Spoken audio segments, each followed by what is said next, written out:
Hi everyone, welcome back to my new blog. তো আজকে কিন্তু সপ্তমীর ব্লগ নিয়ে আমি চলে এসেছি। তো সপ্তমীর দিন আমি কোথায় গেছিলাম, কোথায় ঘুরেছি, কি করেছি না করেছি সেটা জানতে হলে কিন্তু পুরো ব্লগটা লাস্ট পর্যন্ত দেখতে হবে। তো দেখতে থাকো।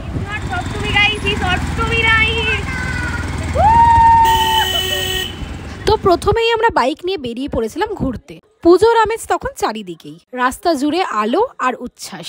আমাদের প্রথম গন্তব্য ছিল আদর্শপল্লী। ওখানকার ঠাকুরটা দেখেই সত্যি মুগ্ধ হয়ে গিয়েছিলাম।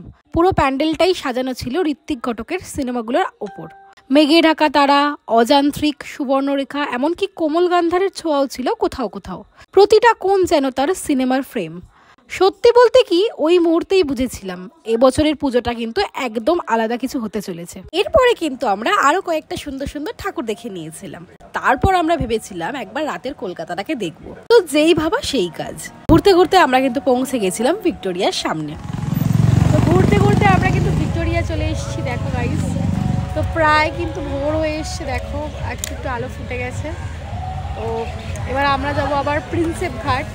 তো প্রিন্সেপ ঘাটে গিয়ে আমরা কি করছি সব দেখাবো তোমাদেরকে, তো দেখতে থাকো। তো সত্যি কথা বলতে আমার গলাটা একটুখানি ধরে গেছে, কারণ যেহেতু এরকম ঘুরছি ইয়ে করছি, তো সেই হিসেবে আমার গলাটা একটু ধরে গেছে, তো ইগনোর। ভিক্টোরিয়াতে কিছু সুন্দর মুহূর্ত কাটিয়ে আমরা পৌঁছে গেলাম প্রিন্সেপ ঘাটে। তো গাইজ আমরা কিন্তু চলে এসেছি প্রিন্সেপ ঘাট। তো দেখো এখানে গৌরব হাঁটছে।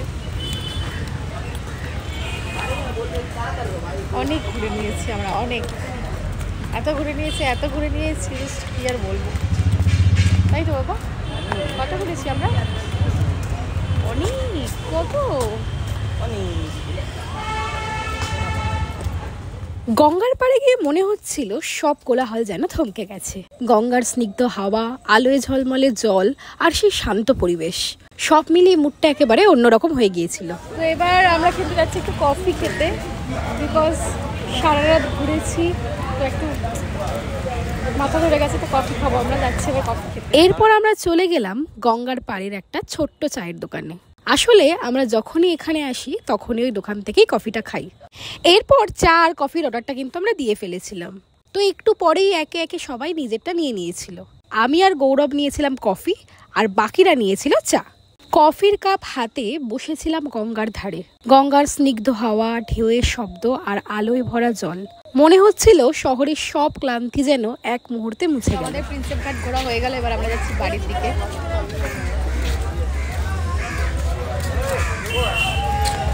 পুরোপুরি সকাল হয়ে গেছে গাইস, পুরোপুরি 6:30 বাজে, 6:30 বাজে, পুরোপুরি সকাল হয়ে গেছে। মর্নিং গাইস, সবাইকে শুভ অষ্টমী। Good morning. আর সব থেকে বড় কথা, এখন আমরা প্রিন্সেপ ঘাটে রয়েছি। সব থেকে বড় ব্যাপার হচ্ছে আমরা যে সূর্যোদয়টা দেখতে পেরেছি, দারুণ লাগলো ঘাটে। ইয়েস, আমরা ঘাটে উঠে গেছিলাম আজকে গাইস। সপ্তমীতে আমরা ঘাটে উঠেছি, এটাই আমাদের মানে মেন মোটিভ ছিল সপ্তমীর জন্য। সবাই প্যান্ডেল হপিং এ ব্যস্ত থাকে, তো আমরা তাই জন্য ঘাট হপিং করে এলাম। এই সবে চা খেয়ে ঘাট হপিং করে আমরা এখন বাড়ি ফিরছি। অ্যান্ড উই আর ডান। আমাদের সপ্তমী শর্টে শুভ অষ্টমী। তো এরপরে কিন্তু আমরা সবাই মিলে বাড়ি ফিরে যাচ্ছিলাম। বাড়ি চলে যাচ্ছে গাইস, আমার অষ্টমী ডান। অষ্টমী না, tata, bye bye, tata tata tata tata. দিবি টাটা টাটা, সাবধানে করে। তো এরপরে কিন্তু মানুকে বাড়ি ছেড়ে আমরা চলে যাচ্ছিলাম আমাদের বাড়ির দিকে। তো অবশ্যই আমরা এসেছি বাড়িতে কোনো রকমে। বাড়িতে যাই, এবার একটু রেস্ট নিই।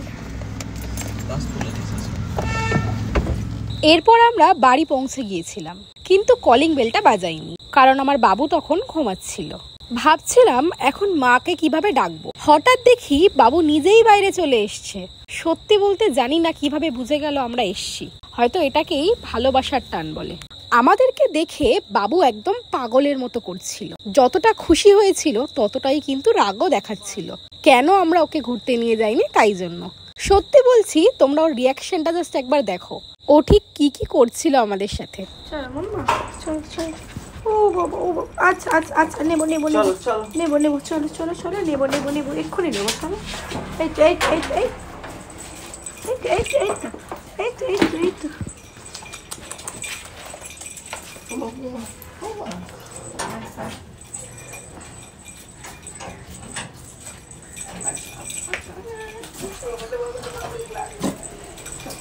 কিন্তু খুব রেগে গেছে গাইস, দেখো।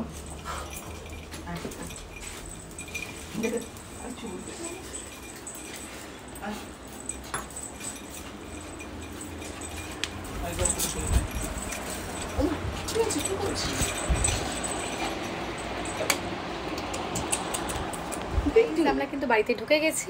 তো আজকে ব্লগটা আমি এখানেই শেষ করছি। ব্লগটা ভালো লাগলে অবশ্যই একটা লাইক কমেন্ট করে দিও। দেখা হচ্ছে খুব তাড়াতাড়ি নেক্সট ব্লগের সাথে। বাই।